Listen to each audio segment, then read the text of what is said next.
कोण पुण्यांचा होईल सेवक जी जन्मादी कदाविले ऐशे वर्मे मज दावी नारायणा अंतरीचा पुन्हा प्रगट होनी बहु अवघळाचे संत भेटी परिजा गजेठी करुणा केली ऐशे वर्मे मज दावी नारायणा अंतरीचा पुन्हा प्रगट होनी तुका म्हणे मग नैऋत्यवरी सुखाचे शेजारी पहुडेना ऐशे वर्मे मज दावी नारायणा अंतरीचा पुन्हा प्रगट होनी जयांचे केली स्मरण होय सकल विद्यांचे अधिकरण हे चिवंदू श्रीचरण श्री गुरूंचे नमस्कारोनी आता अवघेची त्रैलोक्य आनंदाची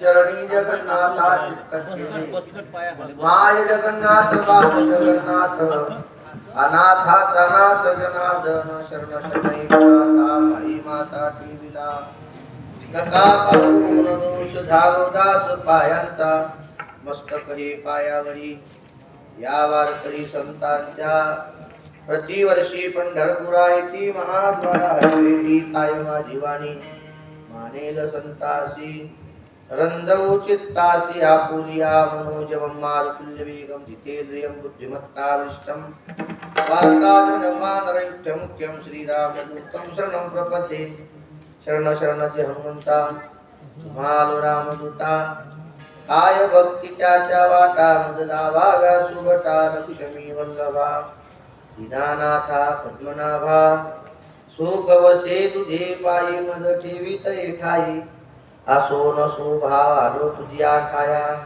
कृपा दृष्टी पाये मजकडे पंढरी राया मुक्ताबाई नमो त्रिभुवन पावनी आदत्रय जननी देवाची शिवे लागी सेवक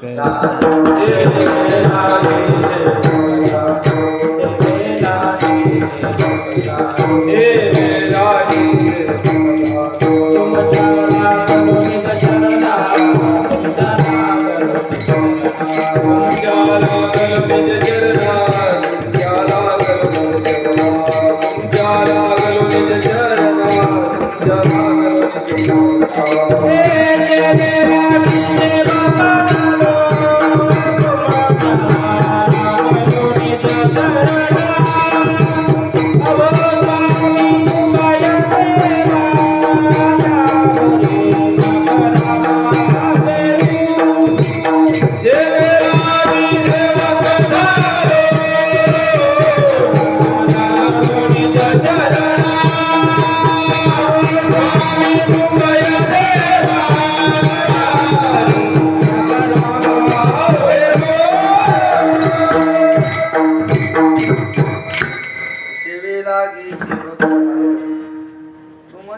लागलो निज चरणा अहो स्वामी कृपया देवा यावरी न करावा भेरू विठ्ठल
होईल सेवक जीवनवादिक दुराविले ऐशे वर्मे मज दावी नारायणा अंतरिता पुन्हा प्रगटोनी प्रस्तुता भगवान चराचरामध्ये वास करणाऱ्या आदिशक्ती नित्याबाई वैकुंठवासी प्रातस्मरणीय खानदेश भूषण वारकरी अलंकार वैराग्य मूर्ती अंगाडे निवासी श्री समर्थ सद्गुरू आणि जगन्नाथ बाबा अंधाडेकर यांच्या चरणारविंदाची सेवा समर्पित करण्याकरता सेवेकरता घेतलेला अभंग श्रीमंत श्री जगद्गुरु तुकाराम महाराजांचा सुंदर चार चरणाचा संत या प्रकरणातला अभंग विठ्ठल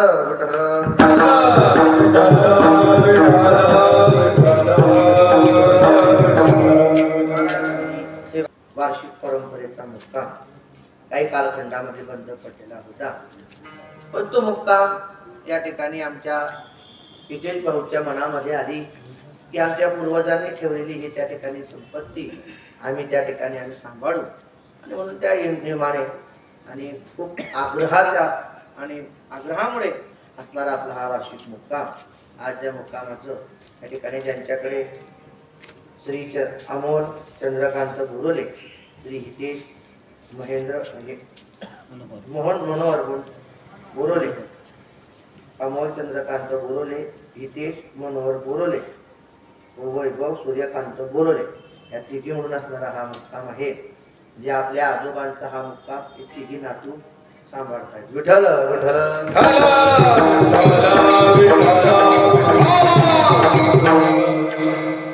वार्षिक मुक्कामानिमित्त असणारी आपली वार्षिक सेवा आणि त्या सेवेकरता घेतलेला अभंग श्रीमंत श्री जगद्गुरु आहे.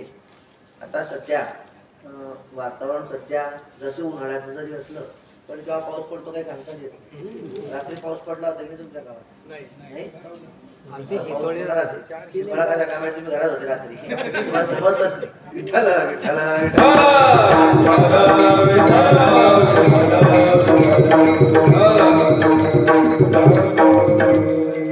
केव्हा पाऊस पडेल काही सांगता येत नाही.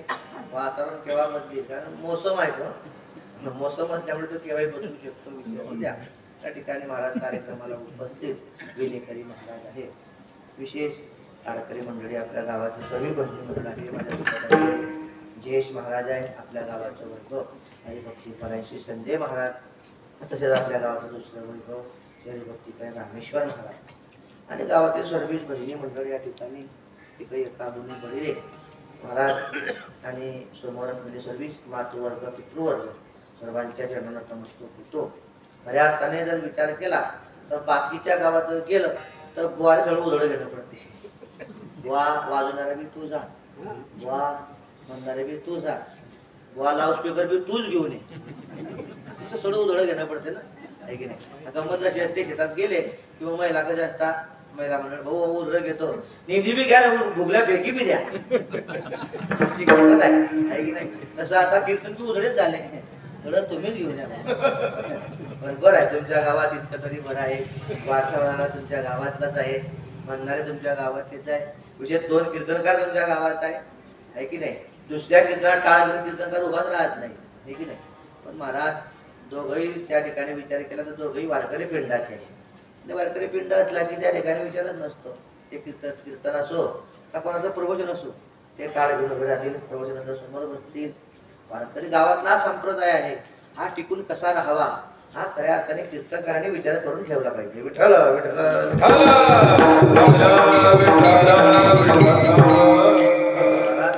मी खऱ्या अर्थाने परंपरा जरी सांभाळत श्री गुरु जगन्नाथ बाबांची, पण मी खऱ्या अर्थाने माझा परमार्थ सुरू झाला हरिभक्तीबाई रूपा महाराज निंबोरेकरांपासून.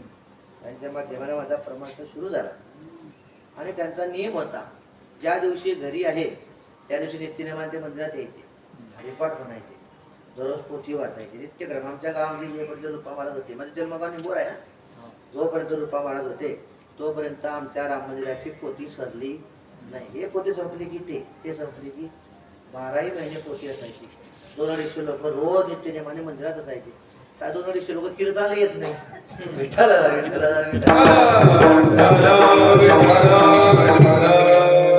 परमार्थाचा आनंद त्याने आपल्या पूर्वजांनी घेतला आणि तो ठेवा तुमच्या आमच्या करता ठेवून गेले.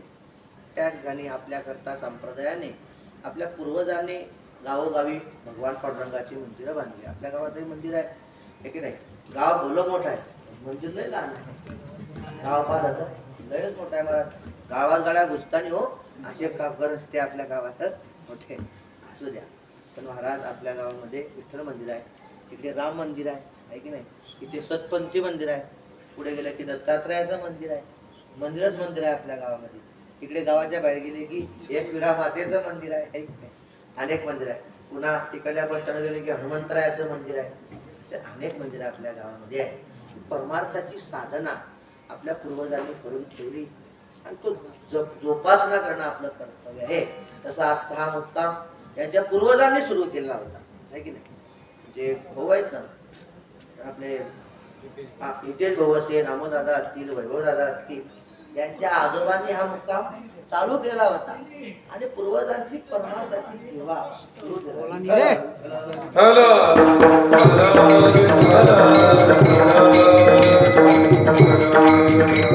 करता घेतलेला अभंग श्रीमंत श्री जगद्गुरु तुकोबराय आहे. या अभंगातून श्रीमंत श्री जगद्गुरु तुकोबराय महाराज सांगतात, बाबा देवाला प्रश्न विचारताय तुम्हाला विचारला पाहिजे. ज्याच्याकडून प्रश्नाचं उत्तर मिळेल अशाला प्रश्न विचारला पाहिजे. मग ज्याला प्रश्न विचारताय तो जगाचा मालक आहे आणि जो प्रश्न विचारतोय त्या जगाच्या मालकाचा भक्त आहे. देव आणि भक्ताचा हा संवाद आहे खऱ्या अर्थाने. हा देव आणि भक्ताचा खऱ्या अर्थाने अभंगात संवाद आहे. जगद्गुरु तुकोबराय जगाच्या मालकाला प्रश्न विचारतात. जगद्गुरु तुकोबरायांचा विचार केला तर जगद्गुरु तुकोबरायांच्या वर्षातून 16 वाऱ्या असायच्या पंढरीच्या. म्हणजे 16 कशा, दर महिन्यात 2 वाऱ्या. मग महाराज 2 वाऱ्या दर महिन्याच्या म्हटलं 24 वाऱ्या होता. 16 सांगितल्या तेही सांगतो महाराज. भगवान तुकोबराय आषाढी वारीपासून तर कार्तिकी वारीपर्यंत पंढरीला जात नव्हते, कारण तेव्हा देव निद्रिस्त अवस्थेत होते, जात नव्हते. कार्तिकी पासून तर आषाढी पर्यंत 8 महिने होता आणि 8 महिने 16 अशा 16 वाऱ्या महाराजांच्या नित्यप्रमाणे होत्या. दशमीला गावात जायचं, दशमीला पंढरपुरामध्ये यायचं. दशमी व्रताचा आरंभो दिंडी करा समारंभो तेने तो स्वयंभो संतोष काढे एकादशी जागर आणि द्वादशी क्षीरापती जाण. त्या ठिकाणी महाराज दशमीचं नियम आहे. आपल्या परंपरेमध्ये सद्गुरू जिगुरुजी महाराजांनी नियम घातला की दशमीच्या दिवशी दिंडी फिरवावी. का फिरवावी? आपल्या परंपरेमध्ये, आपलं गाव परंपरेचं आहे की नाही. तुमच्या गावात दशमी दिंडी फिरते का? आहे की नाही. ज्या गावात परंपरेचे गाव आहेत ना तिथे दशमी दिंडी फिरते. मग दशमी दिंडी संध्याकाळीच का फिरवावी? एकादशी का फिरवू नये? एकादशीचं वैष्णवांचं व्रत आहे की नाही, वैष्णवांचं व्रत आहे. एकादशीला दिंडी फिरवली पाहिजे. पण दशमीला का फिरवली पाहिजे? तर आपल्या पूर्वजांनी म्हणजे आपले पूर्वज सद्गुरू झेंडूजी महाराजांनी जो परमार्थ केला हा संतांच्या अनुकूलतेने केला. संतांनी ते सांगितलं, संती सांगितले केले ते जतन, आज्ञा त्यांची नाही केली उल्लंघन, मत मतांतरा नाही केले मन, आणि हृदय धरले हरितेचे. बरोबर आहे की बरोबर आहे. त्या भाषेत सांगायचं की संती सांगितले केले ते जतन, संतांनी सांगितलं त्याचं जतन केलं, त्याचं उल्लंघन नाही केलं. संतांनी सांगितलं त्याचा नियम पालन केला. मग जेठूजी महाराजांनी ग्रंथ वाचन केले आणि त्या ग्रंथाच्या नियमाने परमार्थ सुरू केला. मग संतांनी काय सांगितलं ग्रंथामध्ये ते वाचायचं आणि ते समाजापुढे मांडायचं. मग दक्षिणा दिंडी का फिरवायची? आपला खानदेश भाग जर विचार केला तर आपल्या खानदेशात सगळ्या लोकांना घाईच आहे भाऊ, कशाची बी घाई आहे. कामाची घाई, जेवणाची घाई, सगळ्या गोष्टीची घाई असते. खानदेश म्हणजे खानदेश दह्यानं, जुने लोक म्हणायचे ना, खानदेश दह्यानं मेला, वराड खायानं मेला आणि मराठवाडा गायानं मेला. गायन त्यांचं आता जुन्या लोकांचं होतं. खानदेशात धावणं जाईल कोणत्या गोष्टीचा बिलकुल धावपडच आहे. मग दक्षिणा दिंडी का फिरवायची? कारण आपल्याकडे नियम आहे. अहो काही काही लोक तर 6 वाजताच जेवता भाऊ, संध्याकाळी नाही सकाळी 6ले आहे. काही काही नियम आहे 6 वाजताच जेवतात. मग त्याला जर आठवण नाही राहिली दशमी एकादशी दिवशी की आज एकादशी आहे आणि तो सकाळी 6 वाजता जेवला आणि दिंडी उशिरा फिरली, जाईन एकादशी व्रत म्हणून नियम घातला परंपरेने की दशमीला संध्याकाळी दिंडी फिरवा. मग संध्याकाळी दिंडी फिरली की लोकांना अरे हा उद्या एकादशी आहे, हे लोकांच्या लक्षात राखण्याकरता दशमी व्रताचा आरंभ दिंडी कीर्तन करा. दिंडी गावामध्ये दशमीच्या दिवशी फिरते. दशमी दिवशी का फिरते? एकादशी जागरण केलं पाहिजे आणि द्वादशी शिरापत केली पाहिजे. खिरापत नियमाचा अभंग आहे आपला, खिरापत केली पाहिजे. आता काही गावामध्ये खिरापत सकाळीच होते आणि काही गावामध्ये नित्यनेमाने भजन संध्याकाळी खिरापत होते. याच्या गावाचा नियम विठ्ठल विठ्ठल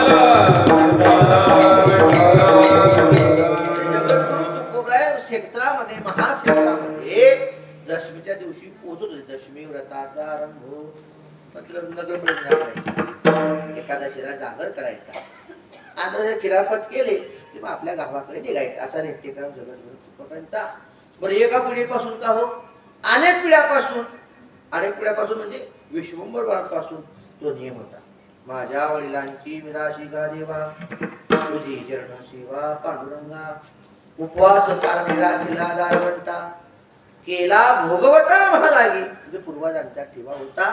पूर्वजा नित्यक्रमाने जी वारी केली ती वारी महाराज करू लागली. नित्यक्रमाने वारी करत असताना महाराज जावं, देवाला दर्शन घ्यावं आणि तसंच माघारी यावं. देवाला वाटायचं की तुकोबाने माझे 2 शब्द बोलावे, 10 मिनिटं माझ्या पुढे उभं राहावं असं देवाला वाटायचं. पण तुकोबाचा नियम होता, त्या काही मागणे आम्हानुचित, वडिलांची रीत जाणत असो म्हणून तुकोबाने देवाचं दर्शन घ्यावं आणि मागे तसंच निघून जावं. पण देवाला वाटायचं मला काहीतरी मागावं, काहीतरी बोलावं. त्या ठिकाणी मला एके दिवशी काय झालं, तुकोबांच्या मनावर एक संकल्पना निर्माण झाली की आपल्या जीवनामध्ये आपण संतांची सेवा केली पाहिजे. कारण संतांची सेवा फार श्रेष्ठ सेवा आहे. तुका म्हणे संत सेवा त्याची देवा उत्तम. संतांची सेवा उत्तम आहे, पण आपण जीवनामध्ये संतांची सेवा केली पाहिजे असा मनामध्ये जगद्गुरु तुकोबांच्या मानत झाला. आता कोणाला विचारावं म्हणून वारीला महाराज आले. दशमीच्या दिवशी देवाचं दर्शन घेतलं आणि देवापुढे मनोमन उभे राहिले. देवाला आनंद वाटला, मला फार आनंद वाटला, इतका आनंद वाटला महाराज काय सांगावं. पण खरं सांगता संत देवापुढे उभे राहिले की देवाला आनंद निर्माण होतो. आणि तुम्ही आम्ही गेले की त्याला दुःखच होते. तर मग तो एक कवा निघतील काही सांगता येईल, कवा कळायचा याला. म्हणून महाराज तुम्ही केव्हा पंढरपूरला केव्हा जा, पंढरपूरला तुम्ही गेले की एका मिनिटाला 60 लोक बाहेर फेकतात. देव सावतो उभं करावं. देवाला माहिती हे आले की याची लंबी लिस्ट राहते आगंगडी सारखी, हे पाहिजे ते पाहिजे, असं कर तसं कर, हे पहिले बाहेर टाकायचं. देव म्हणतो जगद्गुरु तुकोबा जेव्हा संता देवापुढे उभे राहिले देवाला फार आनंद वाटला. मला सांग, तुम्हाला अनुभव घ्यायचा असेल तर अनुभव घ्या. सांगतो मी तुम्हाला. जेव्हा आषाढीची वारी भरल्यावर तेव्हा संतांच्या पादुका महाद्वारामध्ये गेल्यावर देवाचा चेहरा बघा आणि तुम्ही आम्ही गेल्यावर देवाचा चेहरा बघा, तुम्हाला कळेल. विठ्ठल विठ्ठल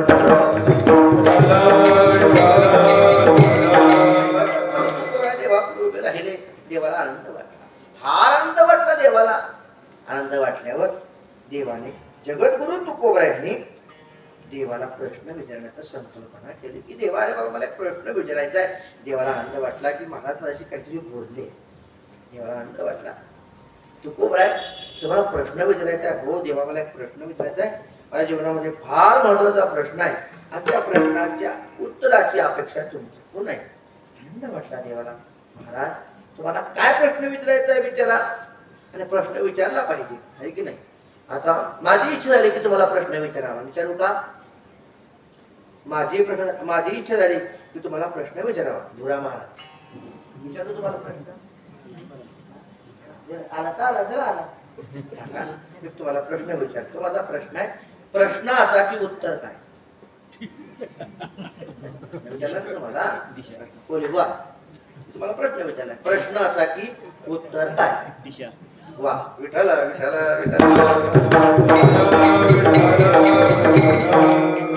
प्रश्न असा की उत्तर काय? उत्तर ही दिशा आहे की नाही. आपले युट्यूब वाले भाऊ यांनी बरोबर उत्तर दिलं. मी कोले बात आहे का? विठ्ठल विठ्ठल मला कीर्तन कसं ऐकलं पाहिजे असंच ऐकलं पाहिजे आहे की नाही. कीर्तनाची मर्यादा आहे. प्रत्येकाची त्याने त्या ठिकाणी ऐकलं पाहिजे श्रवण केलं पाहिजे असं पहिलाच विषय. तर मला तुकोबरायांच्या मनामध्ये सुद्धा प्रश्न निर्माण झालाय. आणि त्या प्रश्नाची अपेक्षा उत्तराची अपेक्षा देवाने द्यावी अशी जगद्गुरु तुकोबरायांना वाटलं.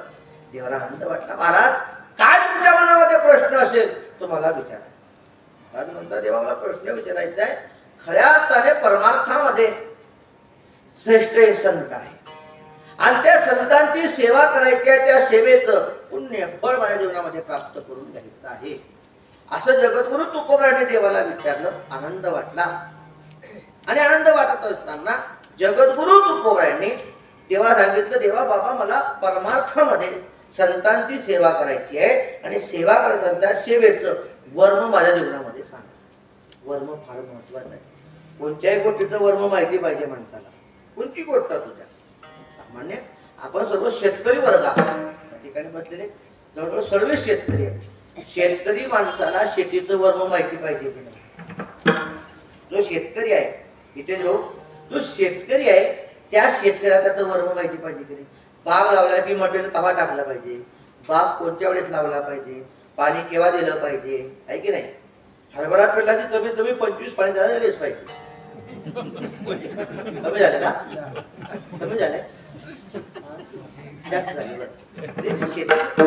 हरभरा पेरला की किती पाणी द्यायचं बुरा महाराज हे प्रत्येक शेतकऱ्याला कळलं पाहिजे. म्हणजे शेतीचं वर्म शेतकऱ्याला माहिती पाहिजे. जर शेतीचं वर्म शेतकऱ्याला माहिती नसलं तर तो शेतकरी आहे का? नाही महाराज आहे की नाही. जो शेतकरी आहे त्याला शेतीचं वर्म माहिती पाहिजे. तर टाळकरी मंडळी आहे. टाळकऱ्यांना गाण्याचं वर्म माहिती पाहिजे की नाही आहे की नाही. त्याचं वर्म आहे ना वाजवण्याचे आपले भाऊ आहे. यांना लोकेश भाऊंना यांना मृदंग वाजवण्याचं वर्म आहे. यांनी वाजवण्याची प्रॅक्टिस केली. त्याचं वर्म त्यांना माहिती पडलं. मग केव्हा कोणता बोल वाजवला पाहिजे किंवा कोणतं महाराज केव्हा वाजवलं पाहिजे. तुम्ही त्याचा अर्थ लावू नका दुसरा कोणता. विठ्ठल विठ्ठल त्याचं बरोबर मृदंगाचं मृदंग केव्हा वाजवलं पाहिजे. कोणत्या त्या ठिकाणी कोणतं प्रमाण चालू आहे त्याच्यावर ते मृदंग बरोबर वाजवलं पाहिजे. तो वर्म माहिती पाहिजे की नाही. गाण्याला वर्म आहे. वाजवण्याला वर्म आहे. मग तुम्हाला का बिगर वर्माचे का तुम्हाला वर्म आहे. कीर्तन कसं ऐकलं पाहिजे. येवले कोणा ऐकलं तसं ऐकलं पाहिजे. नाही तर काय असते बुवा घेतो अभंग. बुवा असतो मंडपाच्या वरते आणि मंडपाच्या खालते. कुठलेच अभंग कुठले बुवा त्याला काही महत्व असते का. वर्म त्याचं वर्म माहिती पाहिजे की बुवा कोणत्या घेत चाललाय. आपण कोणता घेतला बोलतो कुठे हे त्याचं वर्म माहिती पाहिजे. श्रोत्यांना वर्म पाहिजे. श्रोत्यांना वर्म का माहिती पाहिजे. बुवाने सुरू केलं की श्रोत्याने झोप काढली पाहिजे. त्याचं वर्म आहे का. त्याने श्रवण चांगलं केलं पाहिजे. मग सगळ्याला वर्म आहे. आणि बुवा का बिगर वर्मात आहे का. बुवालाही वर्म सांगितलंय महाराज. भक्ती ज्ञान वैराग इतर गोष्टी न करावे. प्रेम भरे वैराग्याच्या युक्ती विवरागा. जेणे कुणंतरी ठसावे मूर्ती श्रीहरीची. ऐशी कीर्तन मर्यादा संतांच्या घरची मर्यादा आहे की नाही. पण त्याचं वर्म प्रत्येकाला ज्या ज्या क्षेत्रामध्ये आहे त्याचं वर्म प्रत्येकाला माहिती पाहिजे. वर्म ते एक आहे. दृढ धडा वा भाव आहे की नाही. वर्म महत्वाचं आहे आणि ते वर्म प्रत्येकाला माहिती पाहिजे ज्या क्षेत्रामध्ये आहे. ऐक आता या ठिकाणी लाऊडस्पीकर दादा आहे मंदिराचा जरी लाऊडस्पीकर असला पण त्याचे बटणं कोणती कुठे फिरवायचे हे त्यांना माहिती आहे की नाही? का टाळकाला माहिती आहे? महाराज त्याचं का भुरा महाराज तुम्ही फिरवता बटणं नाही महाराज त्याचं वर्म त्यांनाच माहिती आहे ना.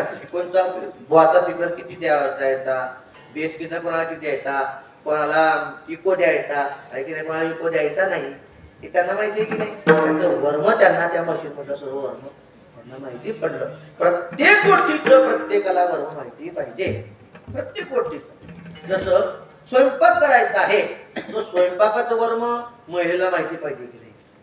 स्वयंपाक करायचा आहे तर स्वयंपाकाचं वर्म महिलेला माहिती पाहिजे. आपल्या घरी जर 10 पाहुणे आले तर 10 लोकांचा स्वयंपाक करायचा आहे तर 10 लोकांच्या स्वयंपाकामध्ये 10 किलो मीठ टाकलंच पाहिजे. कमी झालं का जास्त झालं? त्याचं वर्म स्वयंपाकात किती मीठ पाहिजे त्याचं वर्म. स्वयंपाकाचं वर्म कोणाला माहिती पाहिजे? स्वयंपाक करणार म्हणजे महिला म्हणणार त्याचं वर्म माहिती पाहिजे. काय असते त्याचं वर्म माहिती नसलं किंवा वर्म चुकलं की चुकल या वर्म कोणत्या गोष्टीचं वर्म घ्या. महाराज काय झालं एक मुलगी फार शिकली महाराज, फार शिकली, इतकी शिकली की तिला फक्त पुस्तकात ज्ञानाशिवाय दुसरं तिला काही माहिती नाही. आणि आई तिचं कौतुक करायचं आणि आईने कौतुक केलंच पाहिजे. हो मुलीचं कौतुक आईने केलं पाहिजे. किती केलं पाहिजे? कौतुक आईचंच कौतुक केलं पाहिजे. आणि मी नेहमी सांगत असतो तुम्हाला अख्ख्या महाराष्ट्राने कौतुकाची थाप मारावी पण आईने नुसती कौतुकाची थाप मारली की ती अख्ख्या महाराष्ट्राच्या एकच महत्वाची थाप आहे. विठ्ठल विठ्ठल